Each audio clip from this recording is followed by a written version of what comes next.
Je me retrouve pour la première fois à une compétition de taekwondo à laquelle je vais participer. Les enfants sont les premiers à commencer les combats et mon envie de combattre s'impatiente. La plus déterminée, je vais observer ça de plus près. J'analyse les différentes techniques que les enfants emploient et je vous avoue qu'ils m'inspirent et me motivent. Je suis impressionné de leur détermination. Les aires de combat se vident, place au plus grand. Je ne perds pas un instant, je pars m'échauffer. Quelques étirements et ensuite mon coach me demande de préparer mes articulations.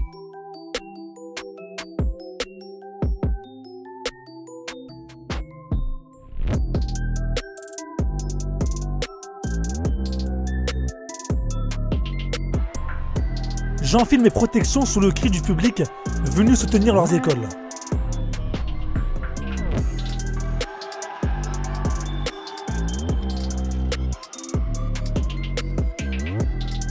Mon coach commence à me donner des consignes et je réalise que dans quelques minutes, c'est bientôt mon tour.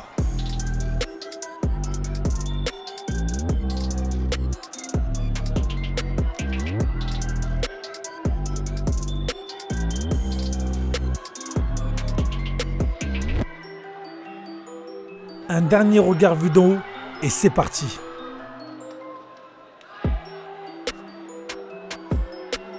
Je me remémore mes entraînements et les précieux conseils que mon maître m'a donnés.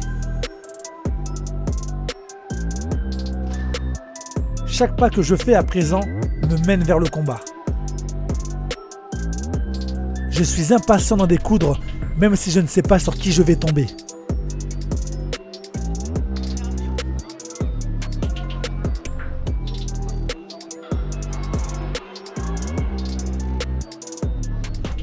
J'enfile mes gants et ensuite on vérifie mon équipement.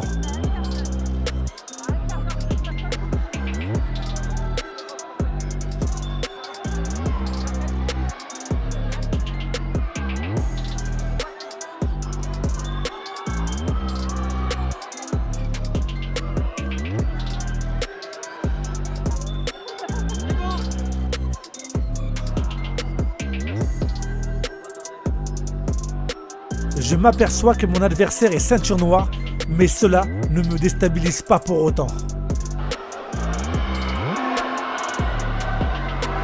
Bon, ça y est, on y arrive. Dans quelques minutes, c'est à moi.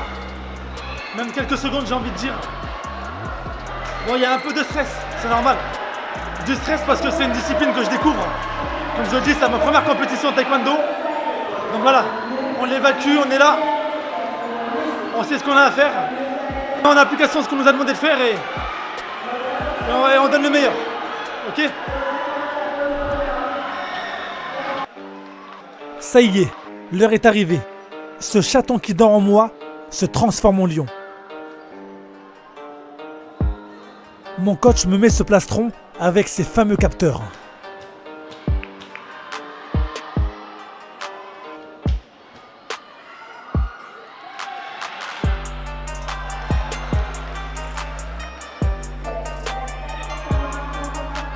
Je salue mon adversaire.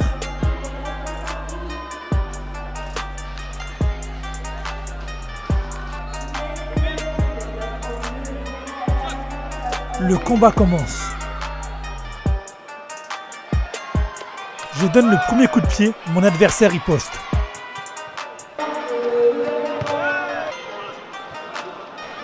J'exécute un coup de pied retourné qui déséquilibre mon adversaire.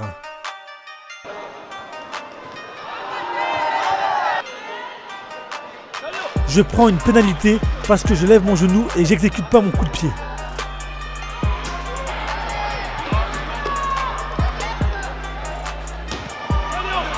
Je reproduis la même erreur. Mince, le sanda commence à prendre le dessus. Je dois me ressaisir. Mon adversaire me lance un Elio-Jegi que je remise avec un coup de pied circulaire qui encore une fois le déséquilibre.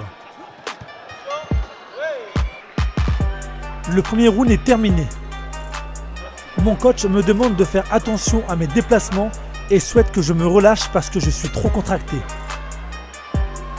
Je prends conscience que je dois moins miser sur la puissance et plus sur la rapidité si je veux marquer des points. Le combat reprend et les coups s'intensifient.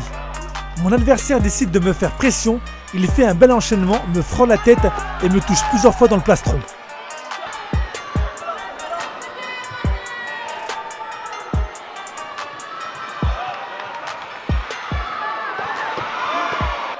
Il exécute un coup de pied retourné que je contre et cela le déséquilibre. La scène se répète. Le combat se terminera avec un coup de pied puissant qui le fera tomber. Mais ça ne suffira pas pour l'emporter. Mon adversaire gagne grâce au point qu'il a marqué.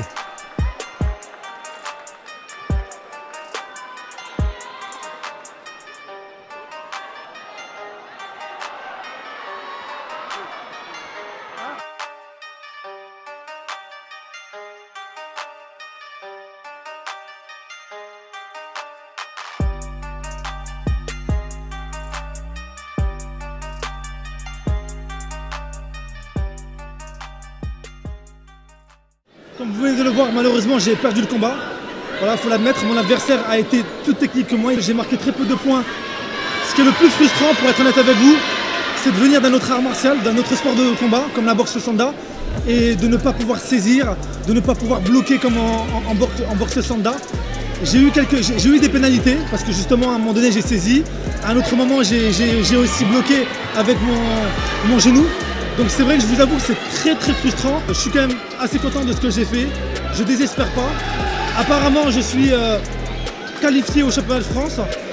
Je suis conscient qu'il va falloir que je travaille beaucoup plus. Et ça va peut-être remettre en question ma compétition en boxe sanda. Je sais pas, je vous cache pas que je suis encore dans l'hésitation. Est-ce que je m'aventure sur les deux compétitions? Ou est-ce que c'est plus humble de s'orienter que vers la compétition de taekwondo et faire ça à fond? N'hésitez pas à me laisser votre avis dans les commentaires et à me dire ce que vous en pensez. Est-ce que je pars sur les deux compétitions, boxe sanda et taekwondo, ou est-ce que c'est plus humble, plus sage de se consacrer uniquement au taekwondo? J'ai vraiment besoin d'avoir votre avis par rapport à ça.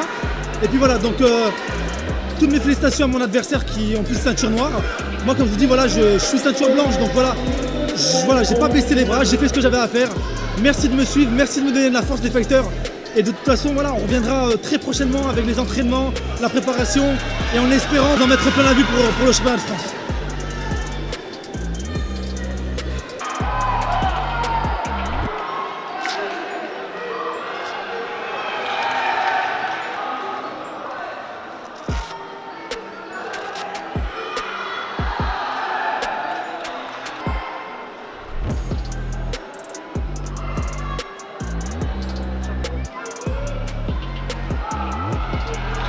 Là, le fait d'avoir perdu, ça me fait pas désespérer. Ça me donne envie de me donner encore un plus dans les entraînements et de me dépasser. Pour être honnête avec vous, ça m'a jamais fait peur de perdre. Tout courageux, c'est ceux qui viennent combattre, qui sont sur la surface et qui donnent le meilleur d'eux.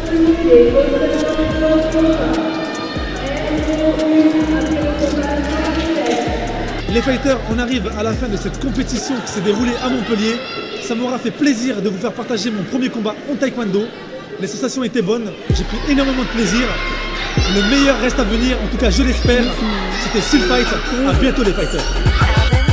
Ça fait le permis, c'est la puissance. Seal Fight, trop puissant. Ça fait le permis, c'est la puissance.